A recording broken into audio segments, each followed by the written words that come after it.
Zëvendësi i policisë rajonale në Prizren Togeri Shaqir Bytyqi njofton se dje rreth orës 14:24 ka ndodhur një rast i rëndë pasdite në Leshan të Suharikës. Një burr 82 vjeçar është djegur plotësisht në veturën e tij, e cila ka marrë flak. Rreth orës 14:24 një person nëpërmes telefonit ka raportuar policinë se në fshatin Leshan në Suharik tek vendi i quajtur Tuma është duke u djegur një veturë dhe brenda veturës gjendet një person i mbuluar nga flakët e zjarrit.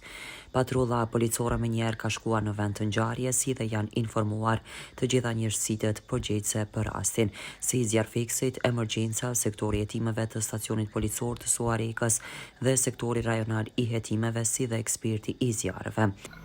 Me datën 4, domthonë rreth orës 14:24 minuta, një person nëpërmes telefonit e ka raportuar policinë se në fshatin Leshan të Suharikës, në vendi i quajtur Tuma, njohur përndryshe si Tuma i Lire, është duke djegur një veturë dhe mbrenda veturës gjendet një person i mbuluar nga flakët e zjarrit. Patrulla policore menjëherë ka shkuar në vendin të ngjarjes dhe janë informuar të gjitha njësitë përgjegjëse që merren me këtë rast, si zjarrfikës, emergjenca, sektori i hetimeve, stacionet policor, edhe sektori rajonal i hetimeve, ashtu edhe ekspertë e zjarrit.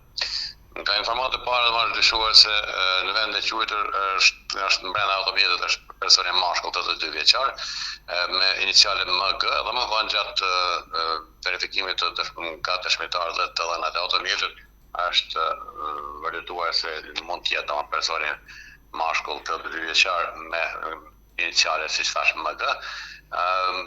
Në vend ngjarjes përveç forenzikës kanë dalë edhe njësitë nga mjekësia ligjore, e kanë tërheqë kufomën, trupin e pajit, edhe më tej do vënë ekzaminimin e Institutit të Mjekësisë Ligjore në Prishtinë. Me urdhër të prokurorit është hapur rast hetimi vdekjes dhe sektori rajonal i hetimeve është marrë me rastin. Viktima mashkull kosovar 82 vjeçar me inicialet MG, i cili ishte brenda automjetit të tij, ishte përfshirë tërësisht nga zjarri. Me atë rast, personi i cili kishte mbetur brenda ishte i djegur tërësisht me gjithë veturën në vend të ngjarjes. Lidhur me rastin, në konsultim me prokurorin është hapur rasti hetim i vdekjes.